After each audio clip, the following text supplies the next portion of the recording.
Hello friends, मैं R N Shukla, business advisor and founder online business workshop. हम बात कर रहे हैं सेल्स के बारे में। इसी क्रम को आगे बढ़ाते हुए हम बात करेंगे फीलिंग के बारे में। फीलिंग के बारे में। ये नेक्स्ट स्टेप, यह नेक्स्ट स्टेप है जो कि कस्टमर को रिपीट करता है, अर्थात आपको ये समझ होनी चाहिए कि आपके प्रोडक्ट से या आपकी सर्विस से उसको कैसा फील हुआ, कैसा फील हो रहा है। ये गुड फील है, बेटर फील है या बेस्ट फील है। गुड फील है, बेटर फील है या बेस्ट फील है, कैसा फील है। यदि आप मैन्युफैक्चरर हैं तो आपको ये समझ आनी चाहिए कि आपके प्रोडक्ट से कस्टमर को कैसा फील होगा एंड बिजनेस को कैसा फील होगा। अर्थात ये जो फीलिंग है ये सेल्स में हेल्प करती है। कहने का अर्थ यह कि यदि बेटर फीलिंग है तो रिपीट होता रहेगा ऑटोमेटिक तरीके से। नहीं तो यदि फीलिंग बेटर नहीं है तो कस्टमर रिपीट नहीं होगा। हर एक नए कस्टमर के लिए स्वाभाविक बात है कि एक नया कस्टमर बनाने के लिए अधिक मेहनत करनी पड़ती है, लेकिन कस्टमर को रिपीट करने के लिए कम मेहनत करनी पड़ती है। सेल्स को रिपीट करने के लिए कम मेहनत करनी पड़ती है, लेकिन सेल्स को स्टार्ट करने के लिए ज़्यादा करनी पड़ती है। इंजन को स्टार्ट करने के लिए मेहनत ज़्यादा करनी पड़ती है, लेकिन फिर चलाने के लिए या चलते रहने के लिए फिर मेहनत नहीं करनी पड़ती। फिर उतनी मेहनत नहीं करनी पड़ती जितनी कि स्टार्ट करने में होती है। वही चीज़ होती है कि सेल्स को जनरेट करने में जितनी मेहनत करनी पड़ती है, उसे रिपीट करने में या उसे डेवलप करने में उससे कम मेहनत करनी पड़ती है। तो इसलिए यहाँ पर हम बात कर रहे हैं फीलिंग्स की।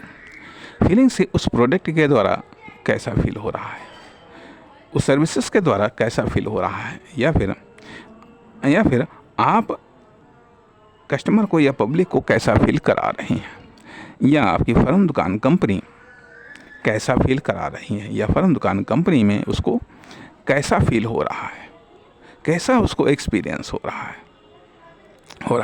मान लिया अभी जैसे कि इसके पहले वाले भाग में जो हमने बात की थी अंडरस्टैंडिंग की या प्रेशर की, जो है ठीक है, किसी भी कारण से प्रेशर बिल्ड करके आपने